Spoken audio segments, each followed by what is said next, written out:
We'll do the white mask, blue. Please don't touch the mic. What I would like to really see is a pledge from the Democrats. They will always have a primary, and they will not have any superdelegates who put their thumb in the scale. Because every time they have, they've lost. They have to have pure D Democrats call the primaries. That's the only way we're going to fix this. Because the Democratic Party has been weak on supporting workers and labor for a long time. When OSHA was created, there was one inspector for about every 2 to 4 factories. You know what the ratio is now? It's about 1 for 200. You're lucky to get a 2-hour inspection every 3 years. They lost this guts years ago. And that's just kind of across the board. Who put up a fight? Who opposed it? Yeah! And then we'll take the young man on the edge.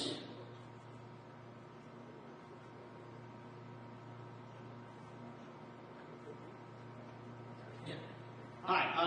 The Yale Youth Survey poll shows that among youth, 18 to 21-year-olds favor the Republican candidate over the Democratic candidate on a generic ballot by 11 points.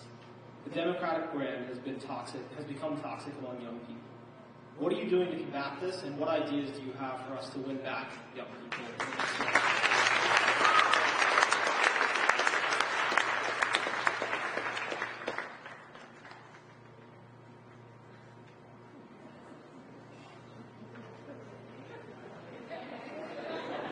We're trying to find who's the youngest on this week. And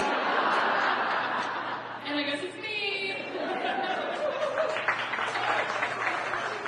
I guess I'll just speak as the millennial on this stage. Yeah, I'm still a millennial, and that makes me, we're millennials. There's a lot of millennials on this stage.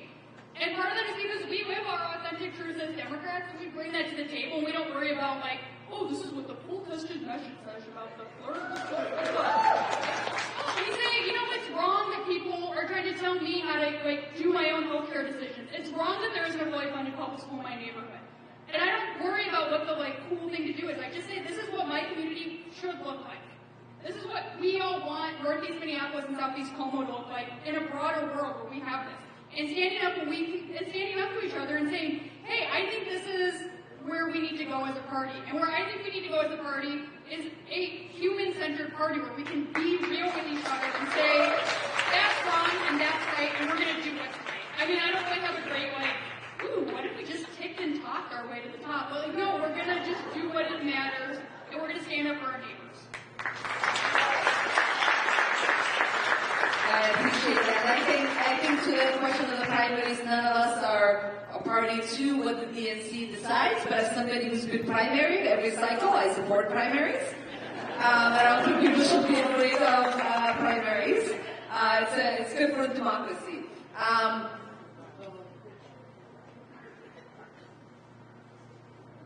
Okay, there is glasses and blue shirt.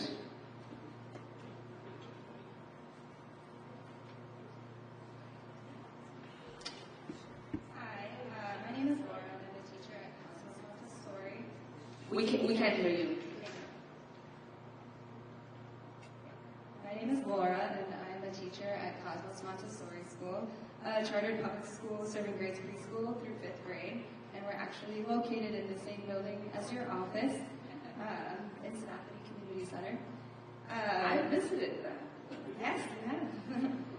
My charter public school is providing dual language Montessori programming, and we're doing it with limited funding, as charter public schools receive roughly 70% of what traditional district schools receive. So my question is, do you have any insight on the likelihood of cuts to federal funding, such as title or special education funding, or advice on how to advocate against these cuts?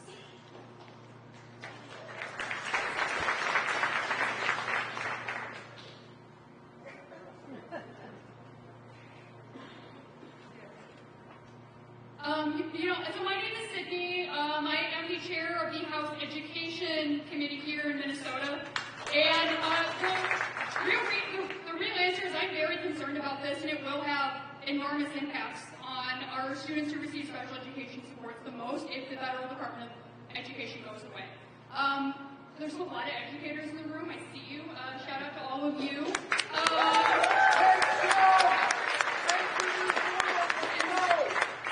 And you know what this is like in your classrooms, where your special education classrooms are some of the most underfunded. And that special education funding is coming from the feds.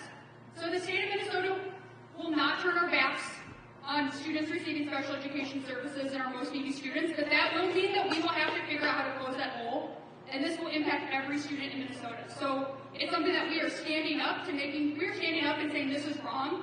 All students deserve to have a world-class public education, and what the Republicans are doing by attacking special education money is wrong. And it's an attack on all of us, but it's an attack on our most vulnerable children. So thank you for standing up to that. It's wrong and it shouldn't happen. Thank you, Cindy. And we're in a month or two, the budget resolution that we passed, once it goes through the committees and we vote on it, has about $230 billion in cuts to education funding. So it is hard to have clarity about what parts, but I assume that is going to have severe repercussions on education funding when we already have donor hole in funding here.